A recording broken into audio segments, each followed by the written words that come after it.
Hello friends, ನಮಸ್ತೆ. Welcome to new video. ಇವತ್ತಿನ recipe ಏನಂದರೆ ಸಬ್ಬಾಕ್ಸಿ ಸೊಪ್ಪಿನ ಬಸ್ಸಾರು. ನೋಡಿ, ಸಬ್ಬಾಕ್ಸಿ ಎಲ್ಲ ತೊಳೆದು ಕಟ್ ಮಾಡಿ ಕುಕ್ಕರಲ್ಲಿ ಸೇರಿಸಿದ್ದೀನಿ.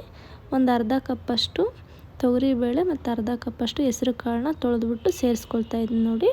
ಆಮೇಲೆ ರುಚಿಗೆ ತಕ್ಕಷ್ಟು ಕಲ್ಲುಪ್ಪು ಸೇರಿಸ್ಕೊತಾ ಇದ್ದೀನಿ. ಮತ್ತು ನೀರು ಕೂಡ ಇವಾಗಲೇ ಸೇರಿಸ್ಕೊತಾ ಇದ್ದೀನಿ. ಎಷ್ಟು ಬೇಕಾಗುತ್ತೋ ಅಷ್ಟು ನೀರು ಸೇರಿಸ್ಕೊಂಡ್ಬಿಟ್ಟು ಕುಕ್ಕರ್ ಮುಚ್ಚಳ ಮುಚ್ಚಿ 2 ವಿಷಲ್ ಹಾಕ್ಸ್ಬೇಕಾಗುತ್ತೆ. 2 ವಿಷಲ್ ಹಾಕ್ಸ್ಬೇಕು. ಅದಕ್ಕೆ ಒಂದು ಮಸಾಲ ರೆಡಿ ಮಾಡ್ಕೋಬೇಕು ನೋಡಿ. ಜೀರಿಗೆ ಮತ್ತು ಮೆಣಸು, ಕರಿಬೇವು, ಕೊತ್ತಂಬರಿ ಸೊಪ್ಪು ಮತ್ತು ಒಂದು ಬೆಳ್ಳುಳ್ಳಿ ಮತ್ತು ಒಂದು ಅರ್ಧ ಕಪ್ಪಷ್ಟು ತೆಂಗಿನಕಾಯಿ ಸೇರಿಸಿದ್ದೀನಿ. ಆಮೇಲೆ ಹಸಿಮೆಣ್ಸಿಕಾಯಿ ಒಂದು 8ರಿಂದ 10 ಹಸಿಮೆಣ್ಸಿಕಾಯಿನ ಹಾಕ್ಕೊಂಡ್ಬಿಟ್ಟು ಫ್ರೈ ಮಾಡ್ಕೊಳ್ಳಿ ನೋಡಿ. ಈ ಕಡೆ ಕುಕ್ಕರ್ ಕೂಡ ಇಟ್ಟಿದ್ದೀನಿ 2 ವಿಷಲ್ಗೆ. ಇದನ್ನು ಫ್ರೈ ಆದಮೇಲೆ ತಣ್ಣಗಾದಮೇಲೆ ಮಿಕ್ಸಿ ಜಾರ್ಗೆ ಸೇರಿಸ್ಕೊಳ್ಳಿ ನೋಡಿ. ಮಿಕ್ಸಿ ಜಾರ್ಗೆ ಸೇರಿಸ್ಕೊಂಡಿದ್ದೀನಿ.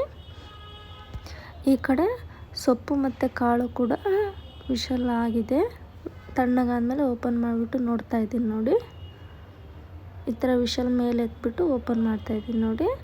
ಚೆನ್ನಾಗಿ ಸೊಪ್ಪು ಮತ್ತು ಕಾಳೆಲ್ಲ ಬೆಂದಿದೆ. ಇಷ್ಟು ಕಾಳು ತೊಗೊತಾ ಇದ್ದೀನಿ. ಬರೀ ಕಾಳು ಮಾತ್ರನೇ ತೊಗೊತಾ ಇದ್ದೀನಿ, ಬೇಳೆ ಮಾತ್ರ. ಇದನ್ನು ತಗೊಂಬಿಟ್ಟು ಮಿಕ್ಸಿ ಜಾರ್ಗೆ ಸೇರಿಸ್ಕೊತಾ ಇದ್ದೀನಿ ನೋಡಿ. ಒಂದು ಅರ್ಧ ಸ್ಪೂನಷ್ಟು ಮಿಕ್ಸಿ ಜಾರ್ಗೆ ಸೇರಿಸ್ಕೊಂಡ್ಬಿಟ್ಟು ಇದನ್ನು ಸಪ್ರೇಟ್ ಮಾಡಿದ್ದೀನಿ. ಮತ್ತು ಮಿಕ್ಸಿ ಜಾರಿಗೆ ಹಾಕಿರೋದು ಸ್ವಲ್ಪ ನೀರು ಸೇರಿಸ್ಬಿಟ್ಟು ನುಣ್ಣಗೆ ರುಬ್ಕೊಂಬಂದಿದ್ದೀನಿ ನೋಡಿ. ಇದನ್ನು ನಾವು ಸಪ್ರೇಟ್ ಮಾಡಿದ್ವಲ್ಲ ಸೊಪ್ಪು ಕಾಳು ನೀರು, ಕಾಳು ನೀರನ್ನ ಅದಕ್ಕೆ ಸೇರಿಸ್ಬಿಟ್ಟು ಚೆನ್ನಾಗಿ ಮಿಕ್ಸ್ ಮಾಡ್ಕೋಬೇಕು ನೋಡಿ. ಚೆನ್ನಾಗಿ ಮಿಕ್ಸ್ ಮಾಡ್ಕೊಳ್ತಾ ಇದ್ದೀನಿ. ಚೆನ್ನಾಗಿ ಮಿಕ್ಸ್ ಮಾಡ್ಕೊತಾ ಇದ್ದೀನಿ ನೋಡಿ. ನೀರು ಎಷ್ಟು ಬೇಕಾಗುತ್ತೋ ಅಷ್ಟು ಮಾತ್ರನೇ ಸೊಪ್ಪು ಬೇಯಿಸಿರೋ ನೀರು ತೊಗೊಳ್ಳಿ. ಇದಕ್ಕೆ ಹುಣಸೆ ರಸನೂ ಕೂಡ ಸೇರಿಸ್ತಾ ಇದ್ದೀನಿ. ಹುಣಸೆ ಹಣ್ಣು ಒಂದು ನಿಂಬೆಹಣ್ಣಿನ ಗಾತ್ರದಷ್ಟು ಮುಂಚೆನೇ ನೆನೆ ಹಾಕಿರಬೇಕು. ಅದನ್ನು ಸೇರಿಸ್ಬಿಟ್ಟು ಚೆನ್ನಾಗಿ ಒಂದು ಸಲ ಮಿಕ್ಸ್ ಮಾಡ್ಕೊಳ್ಳಿ. ತುಂಬ ತೆಳ್ಳಗೂ ಬೇಡ, ತುಂಬ ಗಟ್ಟಿಗೂ ಬೇಡ. ಅದಕ್ಕೆ ನಿಮಗೆ ಸೊಪ್ಪು ಬೇಯಿಸಿರೋ ನೀರು ಎಷ್ಟು ಬೇಕಾಗುತ್ತೋ ಅಷ್ಟು ಮಾತ್ರನೇ ಸೇರಿಸ್ಕೊಳ್ಳಿ. ಇನ್ನು ಉಳಿದಿದ್ದನ್ನ ಪಕ್ಕದಲ್ಲಿ ಎತ್ತಿಟ್ಕೊಳ್ಳಿ. ನಿಮಗೆ ಬೇಕು ಆಯಿತು ಅಂದರೆ ಮತ್ತೆ ಸೇರಿಸ್ಕೊಂತೆ.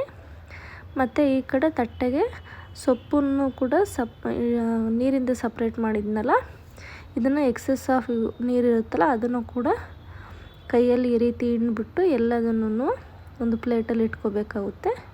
ಈ ರೀತಿ ಹಿಂಡಬೇಕಾಗುತ್ತೆ. ಅದರಲ್ಲಿ ನೀರಿದ್ದರೆ ಒಗ್ಗರಣೆಯಲ್ಲಿ ಬರೀ ನೀರೇ ಇರುತ್ತೆ. ಅದಕ್ಕೋಸ್ಕರ ಈ ಥರ ಫುಲ್ಲು ಹಿಂಡಬೇಕು. ಇವಾಗ ಸೊಪ್ಪು ಒಗ್ಗರಣೆಗೆ ಅದೇ ಕುಕ್ಕರ್ನೇ ತೊಳೆದ್ಬಿಟ್ಟು ಇಟ್ಟಿದ್ದೀನಿ ನೋಡಿ. ಒಗ್ಗರಣೆಗೆ ಸ್ವಲ್ಪ ಎಣ್ಣೆ ಸೇರಿಸ್ಕೊಳ್ಳಿ. ಎಣ್ಣೆ ಕಾದ್ಮೇಲೆ ಸ್ವಲ್ಪ ಸಾಸಿವೆ ಮತ್ತು ಕರಿಬೇವು, 2 ಈರುಳ್ಳಿ, 3 ಹಸಿಮೆಣ್ಸಿಕಾಯಿ ಸೇರಿಸ್ಬಿಟ್ಟು ಚೆನ್ನಾಗಿ ಫ್ರೈ ಮಾಡ್ಕೊಳ್ಳಿ. ಈರುಳ್ಳಿ ದಪ್ಪದಾಗಿ ಕಟ್ ಮಾಡ್ಕೊಳ್ಳಿ ನೋಡಿ. ಈರುಳ್ಳಿ ಎಲ್ಲ ಕಲರ್ ಚೇಂಜ್ ಆಗಿದೆ. ಇಷ್ಟಾದರೆ ಸಾಕಾಗುತ್ತೆ. ಈ ಒಗ್ಗರಣೆ ತೆಗೆದ್ಬಿಟ್ಟು ಅದು ಮಸಾಲ ರುಬ್ಬಿದ್ವಲ್ಲ ಅದಕ್ಕೆ 1 ಸ್ಪೂನ್ನ ಸೇರಿಸ್ಕೋಬೇಕಾಗುತ್ತೆ ಒಗ್ಗರಣೆನ ನೋಡಿ. ಒಗ್ಗರಣೆ ಸೇರಿಸ್ಬಿಟ್ಟು ಚೆನ್ನಾಗಿ ಒಂದು ಸಲ ಮಿಕ್ಸ್ ಮಾಡ್ಕೊಳ್ಳಿ ನೋಡಿ. ಚೆನ್ನಾಗಿ ಮಿಕ್ಸ್ ಮಾಡ್ಕೊಳ್ತಾ ಇದ್ದೀನಿ. ಇದೇ ಸ್ವಲ್ಪ ಸಾರು ಒಂದು ಸ್ಪೂನ್ ಸಾರನ್ನ ತೊಗೊಂಬಿಟ್ಟು ಒಗ್ಗರಣೆ ಸೇರಿಸಿ. ಯಾಕೆಂದರೆ ಕಾಳು ತುಂಬ ಟೇಸ್ಟ್ ಆಗಿರುತ್ತೆ. ಅದಕ್ಕೋಸ್ಕರ 1 ಸ್ಪೂನಷ್ಟು ಈ ಮಸಾಲ ರುಬ್ಬಿರ್ತೀವಲ್ಲ ಈ ಸಾಂಬಾರನ್ನ ಒಗ್ಗರಣೆಗೆ ಸೇರಿಸ್ಬೇಕಾಗುತ್ತೆ. ಒಗ್ಗರಣೆ ಸೇರಿಸ್ಬಿಟ್ಟು ಚೆನ್ನಾಗಿ ಒಂದು ಸಲ ಫ್ರೈ ಮಾಡ್ಕೊಳ್ಳಿ ನೋಡಿ. ನೀರು ತೆಗ್ದಿರೋ ಸೊಪ್ಪಿರುತ್ತಲ್ಲ ಅದನ್ನೆಲ್ಲ ಹಾಕ್ಬಿಟ್ಟು ಚೆನ್ನಾಗಿ ಮಿಕ್ಸ್ ಮಾಡ್ಕೊಳ್ತಾಯಿದ್ದೀನಿ. ಚೆನ್ನಾಗಿ ಲೋ ಫ್ಲೇಮಲ್ಲೇ ಮಿಕ್ಸ್ ಮಾಡ್ಕೊಳ್ಳಿ. ಇವಾಗ ಹಸಿ ತೆಂಗಿನಕಾಯಿ ತುರಿನೂ ಕೂಡ ಸೇರಿಸ್ಕೊಳ್ತಾ ಇದ್ದೀನಿ ನೋಡಿ. ಹಸಿ ತೆಂಗಿನಕಾಯಿ ತುರಿ ಸೇರಿಸ್ಬಿಟ್ಟು ಚೆನ್ನಾಗಿ ಮಿಕ್ಸ್ ಮಾಡ್ಕೊಳ್ಳಿ. ಸ್ವಲ್ಪ ಒಗ್ಗರಣೆಗೆ ಎಣ್ಣೆನೇ ಜಾಸ್ತಿ ಹಾಕಿರಿ. ಯಾಕೆ ಅಂತಂದರೆ ಸೊಪ್ಪೆಲ್ಲ ಹೀರ್ಕೊಂಬಿಡುತ್ತೆ. ಅದಕ್ಕೋಸ್ಕರ ನೋಡಿ. ತುಂಬ ಅಂದರೆ ತುಂಬ ಚೆನ್ನಾಗಿರುತ್ತೆ. ನೀವು ಮನೇಲಿ ಟ್ರೈ ಮಾಡಿ ಯಾವ ರೀತಿ ಬಂತು ಅಂತ ಹೇಳ್ಬಿಟ್ಟು ಕಮೆಂಟಲ್ಲಿ ತಿಳಿಸಿ. ನಾನು ಇದಕ್ಕೆ ರಾಗಿ ಮುದ್ದೆ ಮಾಡಿದ್ದೆ. ನೀವು ಟ್ರೈ ಮಾಡಿ ಯಾವ ರೀತಿ ಬಂತು ಅಂತ ಹೇಳ್ಬಿಟ್ಟು ಕಮೆಂಟಲ್ಲಿ ತಿಳಿಸಿ. ಐ ಹೋಪ್ ನಿಮಗೆ ಈ ವಿಡಿಯೋ ಇಷ್ಟ ಆಗಿದೆ ಅಂದ್ಕೊಂಡು. ಇಷ್ಟ ಆಗಿದ್ದರೆ ಲೈಕ್ ಮಾಡಿ, ಶೇರ್ ಮಾಡಿ, ಸಬ್ಸ್ಕ್ರೈಬ್ ಮಾಡಿ. Thank you for watching.